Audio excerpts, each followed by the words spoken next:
Nagsimula ng Phantom Premiere Night ng 2013 Metro Manila Film Fest entry na My Little Bossings. Aminado ang anak ni Chris Aquino na si Bimby na mamimiss daw niyang katrabaho si Riza May Dizon.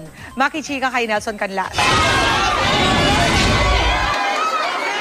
Malakas ang hiyawan ng dumating sina Vic Soto, Chris Aquino, Riza May Dizon at Bimby Aquino Yap sa premiere night ng pelikula nilang My Little Bossings. Masaya ang mga bida ng pelikula dahil dagsa ang fans. Hi, fans! Mga fans ka na rin, ha? Dahil laging magkasama sa shooting, naging best friends na raw sina Riza May at Bimby. Kaya si Bimby may sorpresang chocolates para sa kanyang unang leading lady. I'm gonna miss working with you. Thank you. I'm so grateful to Riza kasi she shared the spotlight with my son. She's really phenomenal.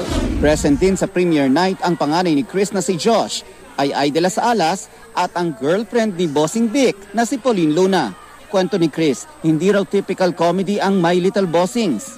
I cried 3 times. Kung magulang ka, makaka-identify ka talaga kasi tinatalakay niya talaga yung buhay ng pamilya na parang ang parents at ang children merong process ng kapatawaran and acceptance. Sabi pa ni Chris, gusto pa raw niyang mapanood ang kanyang anak na katambal ulit si Riza May. E payag naman ba ang Little Bossings? I'm excited!